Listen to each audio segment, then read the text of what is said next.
What part of yourself did you try to leave behind when you graduated?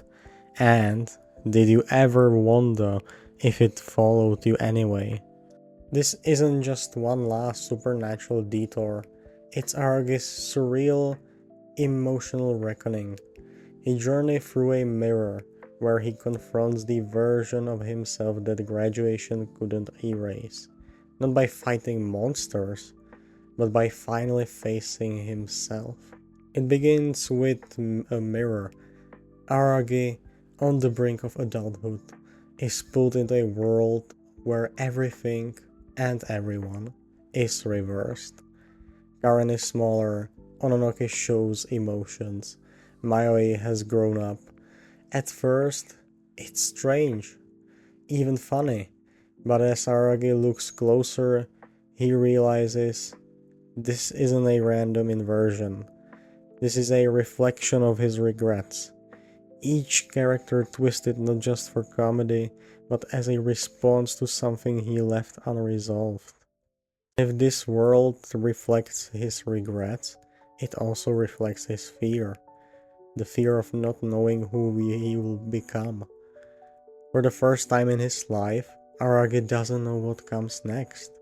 There's no school year, no oddity to solve, no path laid out. And in that emptiness, the mirror fills in the blanks. Not with answers, but with questions. Mayoi, the girl he couldn't save, has grown into a woman. Oikura, once full of resentment, is now cheerful and whole. Ononoke, long treated like a tool, now smiles freely. This isn't just reversal, this is a world where he didn't fail them, and in that way, it becomes unbearable. Because the more this world reveals, the more it shows him things he's tried to forget. Things he buried so deeply that only a mirror could bring them back. He meets Kissshot, not as a vampire, but as the human woman she once was. Radiant, overwhelming, her beauty is literally too much to face. And suddenly, Aragi wants to disappear. In her presence, he feels like killing himself, and Ononoke confirms it. For the first time, Aragi doesn't just crack jokes or deflect. He shows visible frustration. He snaps, he breaks, he loses his cool, something we almost never see from him. This isn't the snarky Aragi from earlier arcs. This is someone at their emotional limit, and it makes the moment feel real. He starts to question if maybe he was the coward all along, the one who blamed oddities, who treated allies like objects, the one who hurt more than he helped. Toei Gaen, another ghost of memory, tells him, if you can't be medicine, be poison. But even she admits she was speaking to herself. Because when you don't know how to heal others, sometimes all you do is hurt. And Araragi is finally realizing this mirror world isn't some punishment. It's a chance to understand himself before he becomes someone he doesn't recognize. And in that understanding, the final piece appears.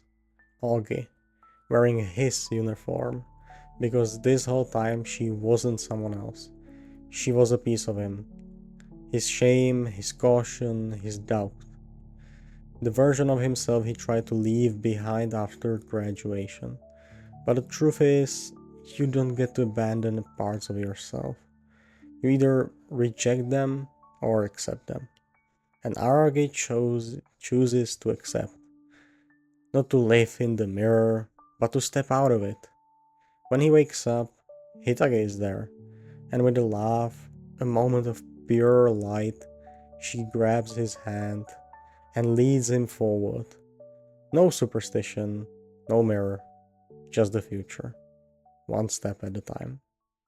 And that's what makes this final chapter hit so hard for me, because after watching Aragi for all these seasons, I finally realized why I have always related to him.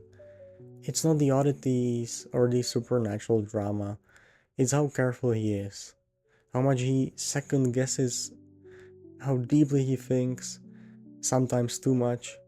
People tell me I'm the same, that I worry too much, but seeing him grow, seeing him choose to face it all, it gave me permission to do the same.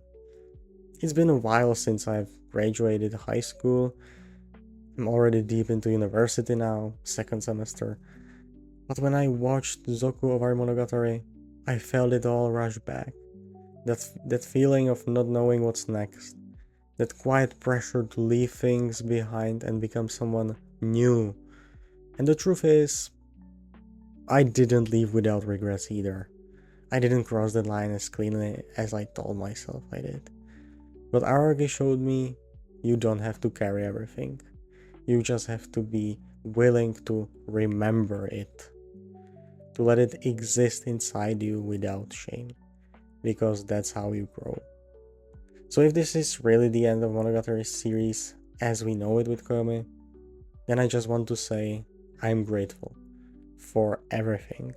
For the characters, the memories, the slow realizations.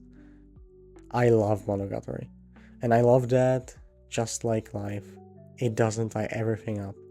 It just lets you walk away with a bit more understanding and a bit more heart.